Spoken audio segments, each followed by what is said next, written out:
that's a triple play. New episodes, I couldn't wait. Yeah, open your mind at the first gate. Press play, no need to debate. AoA, check me out. Look, clocked in, you can catch the hype. Golden Dawn, how we follow the light. Anime like life, married to it, my wife. What is going on, ladies and gentlemen, boys and girls, people of all ages? Welcome back to the AoA show. I'm your host, as always, Ian, along with the boy Isaiah. Ohio. And today we're talking Jujutsu Kaisen episode 23, The Origin of Blind Obedience part 2. This is really just Megumi's episode, and honestly, it's one of my favorites so far for many reasons, which we're going to talk about right now. So if you enjoy the discussion, make sure you guys are smashing that like button for the YouTube algorithm. If you're new here, hitting that subscribe button and the bell so you don't miss any future content from the AoA show. Definitely go subscribe to AoA Reacts as well. The link is in the description down below, where you could catch our live reaction to this episode, which is going up right now. Already went up. Go check it out and then come back.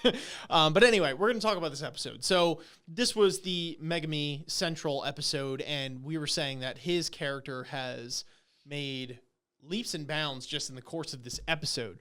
He doesn't only grow physically, right? We see more of his abilities and such, but he grows psychologically, and he has this incredible way of introspection about himself where he's able to kind of glean on some of these lessons that he's learned, unlike certain characters within shows, right, where it's like maybe deriving the wrong lesson from it, or somebody just in life, right, that just kind of gets the wrong idea from what's going on, and he's able to implement it in such a way throughout his fighting style and throughout his life for him to grow. And I think that's one of his, for me, the way I see it, one of his biggest strengths is the fact that he's able to quickly learn. He has the ability to go all the way if he needs to, and the big thing is that he just plays halfway, right? And kind of what Gojo was saying, even through that baseball game, right? He bunts the ball rather than going for a home run every time.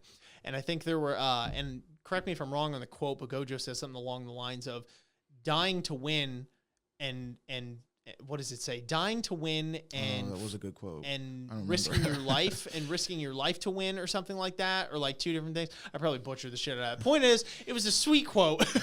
Okay, and it made a lot of sense given the context of the situation right there. So then we just get to see Megumi kind of cut loose, see what he's learned from multiple people, and put his smarts together and go from there.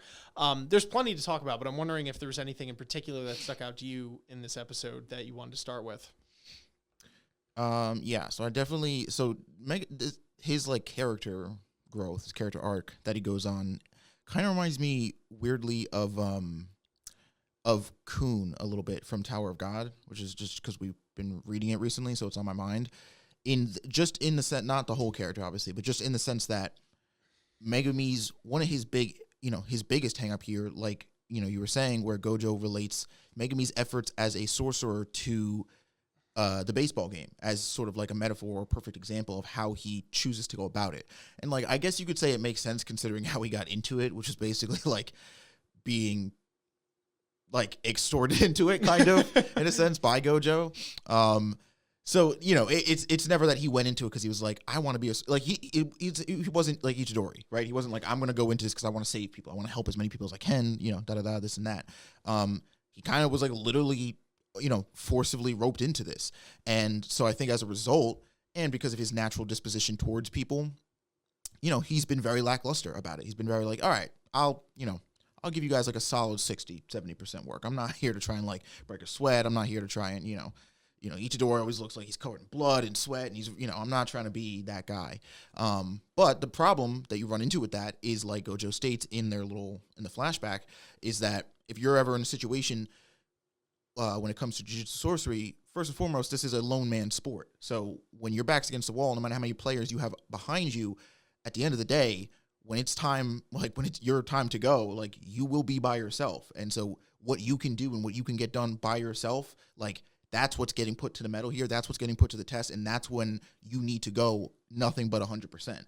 And you need to stop fighting like you're trying to die and fight so that you can live. And again, I don't remember the quote either, but it was something like that.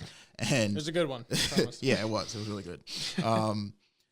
Which is really cool because essentially, like I said, relating back to what I was talking about, like with Kun, is Megumi has this thing where it's like he doesn't fight he doesn't fight like he's fighting to protect something or keep something. He fights like he's like just waiting to, like the second he gets put up against the wall, he's like, all right, gotta drop the bomb, like gotta nuke myself and just kill myself and whoever I'm fighting. When it's like, there is no black and, there's more than black and white, Megumi, right? There is a middle ground here, and if you just try and you put in the effort, you could win this fight without risking your life, but it's going to require you to try. It's going to require you to put in effort, and, we see that through what I would argue is the most we've seen him get in tune with, like, his identity as a jujutsu sorcerer, because, again, I was telling you this during the reaction, one of the things I love about the show is that it never, ever tries to, like, divert your understanding of the world that Jujutsu Kaisen is, where it's like, I feel like a lot of shonens will be quick to give you the power system for this world, and then in comparison to the real world, be like,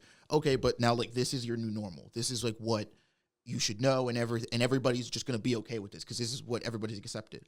Where this show is always like, no, this is weird. This is really fucking weird, and all these people are weird for, like, doing this, like, just repeatedly, and, like, to see Megumi again, like, enter that persona and, like, get a little bit crazy and, like, get a little bit like a sorcerer was absolutely badass. And like we said, it was a great moment for his character, because I think that's something he's going to take forward, not only from, like, lessons he's pulled from Gojo, and even Sukuna a little bit, and Itadori. I would say Itadori's been a huge influence on Megumi basically ever since they met, in terms of, like, looking at problems a different way and deciding that maybe giving 100% of your effort is not, all in vain just because you're doing it. Yeah, yeah. And I think a lot of that also gets, intertwined with the fact that he seems to be playing for the team, right? In a lot of situations, not necessarily that he's like, I don't want to try, but that he's not giving it his all for himself. He's doing it for what would seem to be a noble cause, and logistically sometimes a sound one, right? Because even Gojo says, well, you bunted the ball. To be honest, that wasn't the wrong play per se, right? It helps your team and all that kind of stuff. But the point is that Itadori is swinging for the head every single time. And at the end of the day, Itadori is still going to help the team, and maybe you are right? Maybe this does go there. But the point is that you, along with Yuji, have incredible amounts of potential. So for you, actually, you're doing yourself a disservice in the sense that if you're going for those bunt balls rather than just swinging for the fences, quite literally every time, you're not unlocking the full potential that you have within you, which is right on par with Yuji's, and Yuji's the protagonist. So that means that you're pretty well set. So, start swinging for the fences in that moment, because when push comes to shove, you're alone. When you die, you're going to die alone. If that's the case. And he says it's a hard truth, but it's one that really hit home, I would assume, for a lot of the audience members. And it doesn't necessarily mean to be selfish, right? I think that's something that can be misinterpreted within this, where it's like, okay, fight for yourself, because in the final analysis, it's just you out there. And while in a sense it's not necessarily wrong, right? You can't take everything with you when you pass on to the next world, and you definitely have to love yourself and care about yourself. You definitely, don't take that to a selfish extent and then not care about anyone else. Find a way to utilize the best within you to benefit everyone else, right? So that when now that you're stronger and you're focusing on yourself, you could be the best version of yourself for everyone else in the long run. You're actually not playing to your strengths in that mode, right? So at least that's the way I interpreted it, and I'm sure there were a plethora of ways that you could interpret it in that moment. But that was awesome. I loved to see Megumi get, like, in his crazy mode, because I was telling you this again during the reaction, but Megumi has this very aloof style where it's like, I couldn't be bothered by anyone. You know what I mean? Like, don't mess with me and I won't fuck you up type thing. But it's like, he's never really expressive, emotive, and crazy, quite frankly. And one of the things that I absolutely adore about this show is the fact that these characters, your protagonists, the people at JJK or at the tech school, they're all batshit. Like, you gotta dabble with the darkness and the shadow a little bit in order to be able to fight it, right? You can't just be like, oh, I love butterflies and walking on the beach, and be like, I'm gonna fight curses now. It's like, no, dude, these things eat people and do all kinds of heinous shit. You gotta be kind of batshit in order to go up against them just for courage standards alone. Not to mention, you have to know what it is to harness that negative emotion, etc. So it was cool to see Megumi finally, when he does his domain expansion and when he's pushed into a corner, get a little wild, like get expressive, get emotive, when he like he looked like a villain in that moment. And that was really cool to see. I just loved it. The fact that he could just cut loose and go a little batshit and enjoy himself, right? In that moment. That was something that was really stand out to me. I love this idea in certain shows that, or stories, that the good guy per se isn't necessarily good for the sake of being good. He's not just all good all the time, right? Or that he's in the way he does good things is just with this, hey, like happy-go-lucky thing all the time. It's like, no, you could be a little wild and like still fight for the good. So I just thought that was a really cool take, just in general with this show, and especially highlighted in this episode for sure. Him seeing all of his flashbacks and stuff like that, and he gets his lessons from Sukuna and stuff like that too. It's not just Gojo, that he got to pull that. So it's interesting because everybody, we say this, that like everybody's hearkening in on like the same kind of lesson, just like with different words really, and like different approaches to it. But they all, whether it's Itadori, Sukuna, or Gojo, are hearkening on this idea that like you've got like a stupid amount of potential if you just tried more and like gave it 100%. And because again, dying, like I think I love that line that Gojo has because of how many different ways it can be interpreted. And this idea that like Megumi fights, up until this episode has been like fighting so that he can, that essentially he can like die a warrior's death in a sense, right? He's like, oh, okay, I'm a Jujutsu sorcerer now. That's just what it is. So let me go out like a Jujutsu sorcerer instead of like worrying about what that means for Megumi, right? And his life and like fighting to keep that life that he has.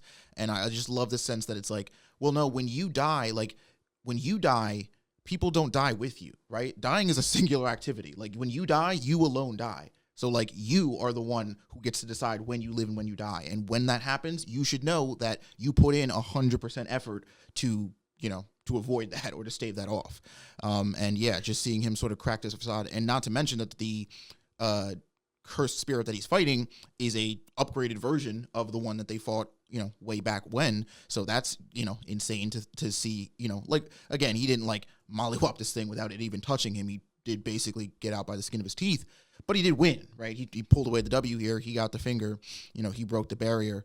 It is interesting because there's a shot, I think it's right after or relatively after Megumi goes through like his whole flashback and stuff, where Sukuna, like, you see Sukuna in his place. yeah, I guess. And he like, he becomes like aware of what basically, it seems like the way that they set it up and frame it, that he's like become aware of Megumi's growth or his actions or events or whatever.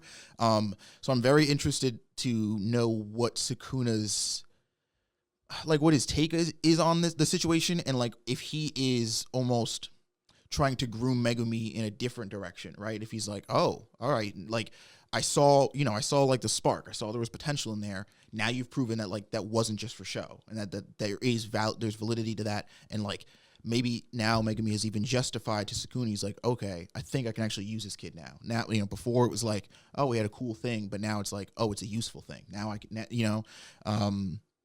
because that would be interesting. I like this idea too that like while Itadori is the literal vessel for Sukuna, that like Megumi and Sukuna, in a weird way, will have or kind of do have like this.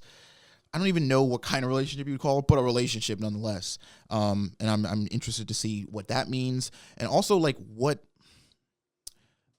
because Megumi makes another comment while he's in the barrier that it's interesting if you line up the timeline here between when the curses started attacking the people that they marked, instead of just immediately going after them, and if you line up the timetables here, they started going in world here in June, which is when Itadori first, eats the first finger and becomes Sukuna's vessel. So, like, their objective here was to get this finger, but I wonder if their ultimate goal here is to just acquire all the fingers that, that Jujutsu Tech, like, still has in their possession.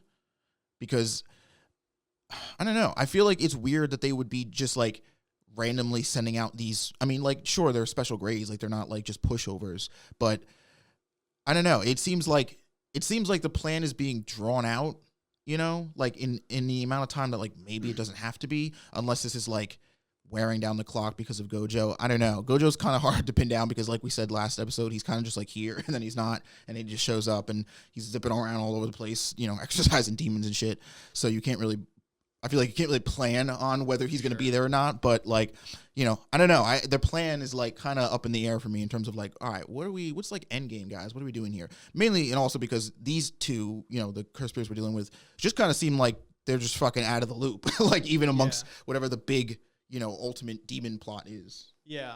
I think that Ghetto and the bad guys are 1000% pulling the strings. And when the season ends, it's like, you realize that it's like, okay, everything that happened was like they probably set it up. At least Ghetto did. That's my prediction because I feel like the way they're getting these fingers, I'm going to be honest, way too easy. Like, don't get me wrong. These are special grades and the boy almost died. But my point is that it's like this kid's, and he's got incredible potential. But the thing is like, if he can beat him, I would be hard pressed to believe that there isn't a decent, like at least half of the kids at the school that probably couldn't put up a similar fight. Maybe I'm wrong here. You know what? Maybe I'm speaking out of my ass. Because to be fair, he did do a domain expansion. So I don't know if all of them are capable of doing that. That might have just been his spike in power. So maybe let me redact that. It's impressive what he did, and maybe not everyone would be able to do it. But I guess the point is that when I say too easy, it seems interesting that if they know that the fingers are within those things, like Ghetto and them, if they know, it's interesting that they're sending it out like one at a time, and they're like, okay, here's one, let's see how you do. Here's one, let's see how you do, right? Yeah, it seems like they want him to get the fingers. Yeah, or maybe it's just like they're testing. I mean, this was part of like that attack on the school. Excuse me. In terms of like setting up how I guess responsive Gojo is, and then like there's sort of the whole thing of like, oh, can this barrier keep Gojo out? You know, but maybe this is also in range to test the individual students and the sorcerers and see how good they are, how valid of a threat they are, because they already kind of know to be watching out for Itadori. They know he can kind of back up most of what he says, but they don't really know about the rest of these students and who they are. And maybe this is going too far. I don't know if they know about this, again, relationship between Megumi and Sukuna, but like maybe they can sense similar potential in some of these students. So maybe this is like, I mean, I don't know, because that's like that they sought out Megumi, which isn't really. I don't think they have, because Ghetto refers at one point that there's a landmine within them, and he's like, we have to be careful to kill them. So I don't think he knows that it's Megumi. Otherwise, he'd be like, don't kill Megumi and go nuts on everyone else. But they're afraid to kill any of them because Sukuna's just a wild they're card. Just like feeling out the group. They're trying to figure just out kind of feeling them out. Who are the threats. Yeah, I'm just curious to know what like big brain Thanos' plan is at the end of this here, and I have a feeling that Ghetto and them, it's just been weirdly enough too easy for the protagonist. Maybe I'm being hard on them, like they've gone through the ringer, but I guess it's like the fact that none of the adults have had to do anything related to these fingers, like not doubting the kids at all, but like they are kids at the end of the day, so they have incredible potential, but like they haven't been around the block 1,000 times, and like they're getting these fingers, whether it's, and it just seems too much to be coincidence that it's like, oh shit, another one had a finger. It's like, wow, we're getting these fingers pretty quick since we got the first one in Itadori's gullet, like we're freaking firing through these fingers. It's been like a year, and we're like, what? Somebody help me here, but we're like almost 10 deep, no? Or no. I'm sorry, maybe not. We're like 8, 9, I think, something like that. Yeah. Which is a lot. We're halfway there, and it's been season 1. So, like, I'm just saying, I don't know. I think because maybe it could also be a thing where, like, we get fingers and we lose fingers and we get some more fingers and we lose some fingers. Yeah. I don't know how much longer the finger collection They're just fighting over fingers. Plot line is going to go, because that's the other thing is I don't know, obviously we don't read the manga. I don't know if it's like this whole finger collecting thing, we move past this at some point and we get into arcs where Sukuna is just a thing now, or, and then the center focus becomes something different. Yeah. It is kind of skewed though, because it's like, again, like you said, like we've had Itadori collecting fingers. We've had Megumi gets a finger. A lot of the people that have been getting them are like characters where I'm like, all right, but like he's not gonna die here, right? Like so, it's like it's become a little skewed, like you were saying, where it's like I don't know if you just sent like any of these students after to get a finger, if they'd come back, if they could do it, because it's like the people that we've been comparing it to are people like Itadori's squad, who I'm just going to go on a limb and say they're probably pretty safe, at least for this season, and Gojo, who's superhuman and God. So you can't, that's, both. Yeah, exactly. He's getting whatever he wants. So it's like, well, of course they're going to get the fingers, but it's Yeah, like yeah. send one of these regular students out, and I want to know, like, how dangerous of a task it is for regular sorcerers. Yeah. So the other thing is I want to know, in confines of this episode moving forward, what the deal with the JoJo character that pulled through Nobara was, and then Yuji chased him down after the frog thing. Yeah, blob mouth went after them. What that's all about, right? Because we saw that Mojito fed the little piece of popcorn to the guy and he turned into that. Yeah, I never want to eat a jelly bean again. I'll tell you that. But it's like, eat the jelly beans. I hope I don't get the bad one. You get the bad one, turn. Some crazy high thing. risk, high reward. Yeah. Really But if good. you don't, I'll stream it live. No, so runs through, and I'm curious to know what that's all about, right? Because, and I just want to throw it out there again. Nobara is just badass. I love Nobara. I really do. She's one of my favorite characters in this because I love how she's just got this like rough and tough, like literally smoking nails, like, you know what I mean? Like just like literally the picture for her, she's got nails in her mouth. She's just like biting them, and she's just like whacking people in the head with hammers and shit. Like, she's badass, dude. She does not give a single shit. Like, the guy's like, oh, you gonna do this? And she's like, yo, bitch. Just like whacks him. Like, she's just awesome. I love it when she's on screen. But anyway, side note, gushing a little. But yeah, so this dude, what if this dude is a cursed spirit in general, if he's a cursed user? We still haven't got that figured out, but he's got this disgusting deformity on his back, which we see, which would make me think that he's a spirit, but I don't know. And the fact that he is apparently the older brother of this other dude that got captured, what's the deal with that? Were they actually brothers in real life, and this dude has like this semblance of conscience still and remembers, or is it now in like this cursed spirit realm? Is it relevant that they're siblings? What's the issue here? So it seemed like they're going now after the finger, which I guess was the plan from the get-go, right? I would assume that they were sent there to be like, yo, go get this finger for us because we know it's going to be in this spot, and Megumi and stuff just happened to go upon it. I don't think it's just coincidental. I think they knew they were going to come upon it, and I don't think they care if they got the finger, to be quite frank. But, yeah, I don't know. I don't know what that plan is at all. Yeah, I think, first off, no bar supremacy all day. She's awesome. Second, I think, so one, Mojito, I think, and gang are obviously, I mean, not obvious, but like are kind of just, I feel like they're in this mode of like, okay, these, artificial cursed spirits or whatever the fuck that you want to call them, like, let's see what they can do, right? We know there's a finger over there. Like, let's, grab this poor fucker and just pop one in there and send him out. And, we know, vaguely the strength level of this thing or what it's supposed to be strength wise. So let's send it to go get the finger, and whoever it encounters, sorcerer or not, let's see if it's capable of beating them and bringing us back this finger. And I think with the stunt that they pulled at Jujutsu Tech,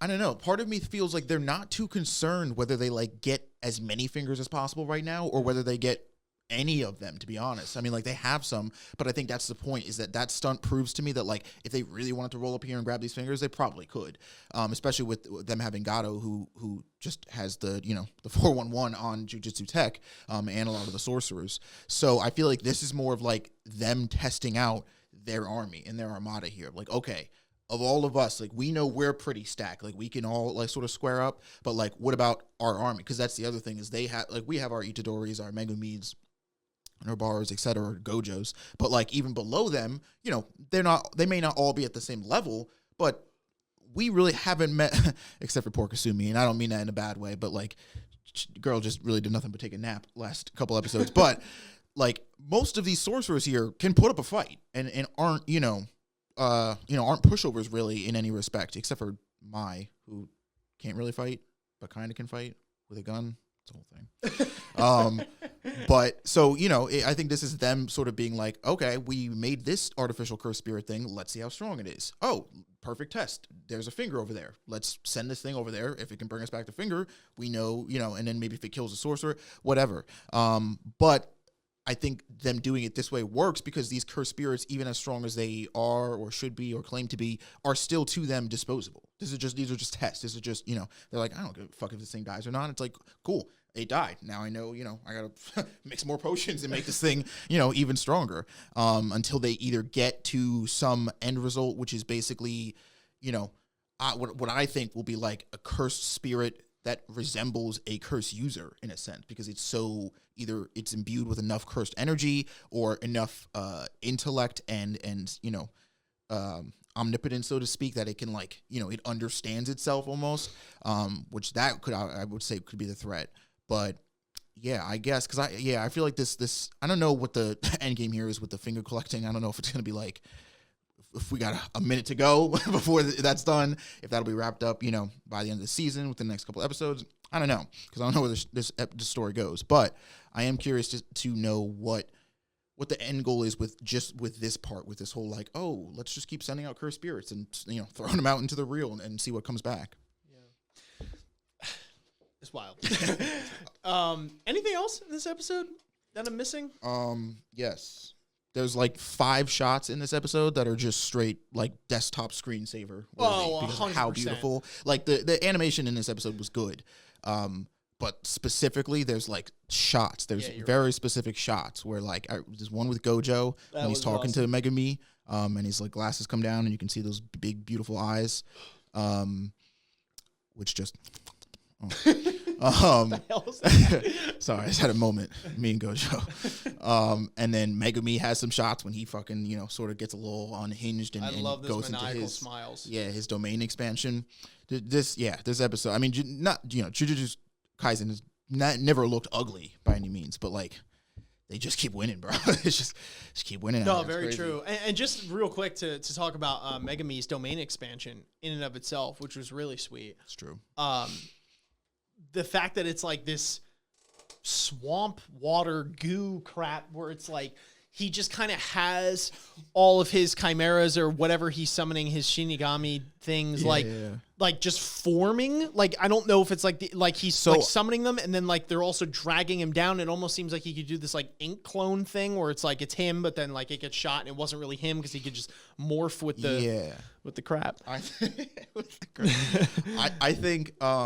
I think that's not his completed version of it. Okay. Because he makes a comment during it. You're where he's right. He does. Oh crap! Yes. This isn't it. This isn't enough. Yeah. What it's gonna just do something. Yeah. Yeah. So I think this is a very early prototype version of it. Yes, true. Where maybe he'll just consume the opponent in darkness fully, and his random fucking Shinigami animals will just come out of nowhere and but instead of them just sort of coming out of this what seemed to be the cesspool of their existence, they'll fully formed. They can just fly out of the shadows and frogs and lions and gorillas and elephants can fucking the freaking zoo just comes out. It's fucking night at the museum just gets they just sick them all. And then you gotta deal with Megumi. Yeah, I feel like that's gonna be, at least in my opinion, that's gonna be end game. Right now, this was just sort of they're all close to creation, but not quite. But Megumi, still putting in work. No, that was cool though, and just his dog thing as well. I was was that? I think New NUE or something. Thing's badass, dude. And the fact that he was able to pick up on the sense that pull from his previous fight with Hanami, where it actually damaged Hanami, who for all intents and purposes was a brick wall. So he's all right, well, you're just flesh and bone, so this should be pretty easy. Boom, and gets it. That was really cool. His battlefield awareness and all that kind of stuff there. But also, real quick, I just want to touch on Megumi's sister, because she's that was an important part. Yeah. And obviously a lot of Megumi's initial motivation in terms of his identity as a sorcerer and as a person. Yeah. But it's interesting again because we talked about a lot of people that he pulls lessons from, and ultimately at the end of the episode, she's one of the people that he pulls a very vital lesson from at the end, where he sort of comes around on his thought process. And again, not pulls a 180, and I don't think Megumi's going to be like an Itadori, you know what I mean? But I do think he's learned a valuable lesson in the sense that, again, this job doesn't have to be, all right, I'm here, let me just punch in, I'll fight till I die, whatever. I can choose to give a crap, and I can choose to want to save people. And she even has an interesting line where she's we're forgetting all the quotes, but she has a line where she says something along the lines of not forgetting or not accepting people's forgiveness is in a way is part of how you show your brand of kindness or your unique sense of kindness. Not forgiving people. Yeah, not forgiving. Sure, yeah. And I thought that was really interesting because at first I was like, wait, what? Doesn't make any sense. But then I thought about it and I'm like, No, with somebody like Megumi, it does make sense because when you remember the flashback, the way he talks about how he interprets and understands people, it makes sense. He's got a strong understanding of like what a good and a bad person are, and like we see what he thinks of, you know, bad people, you know, i.e. bullies or people who whatever, but also like good people, right? These people who he says are so willing to sort of turn a blind eye and just dish out forgiveness in the hopes of, you know, guising this under like a noble act. This is the right thing to do. And he's like, well, I don't buy that at all. Like, these people are scum. They make me like, they don't deserve your forgiveness. You know what I mean? And so in a way, it's like this tough, brutal kind of honesty that makes Megumi, you know, Megumi. And I don't know. I think, again, the way that these two like understand each other and complement each other so well, that relationship, and we haven't seen anything of it like currently because she's been bedridden, but I hope she wakes up soon because I'd love to see them like interact more. And obviously, you know, he's like, oh, I forgive you, and I'd love to see that relationship really sort of come to fruition. She's gonna die. No, just kidding. I have no clue, but this show's dark enough to do it. But anyway, I think that's everything. I think we're good. Anyway, that is our discussion. Hopefully you folks enjoyed it. If you did, smash like button for the YouTube algorithm, appease the YouTube gods. Hit that subscribe button and the bell if you are new here so you don't miss any future content. Comment your thoughts down below. Comment of the day question is going to be, what is Megumi's sister's name? Or stepsister, or whatever the hell she is. What's her name? Let us know in the comments down below. Comment your thoughts. We'll know that you watched this entire episode, and you might just get it shouted out on our next Jujutsu Kaisen discussion. Also, make sure you guys are subbing to the AoA Reacts channel. Link is in the description down below, so you can catch our live reaction for starters, because it was a great episode, and all future ones, for that matter, Jujutsu Kaisen included. So, beyond that, big shout out to our patrons, especially our acolytes of anime, Stoic and Nathan. We appreciate all of our patrons from the bottom of our heart. Love your beautiful faces. But until next time, folks, thank you so much for watching. Thank you so much for listening. We'll catch you all on the flip. Peace. Peace. Ninjas and samurais, blazing the kunais. Find me in the leaf of the cloud, screaming out Bankai. We just some ghouls though, who like seeing parts fly. They like what you saying. Goma got more through the storylines. I tested your neck from the start. My hunters gon' come for your heart. I promise you'll land in my boulevard. Left them in one piece, no.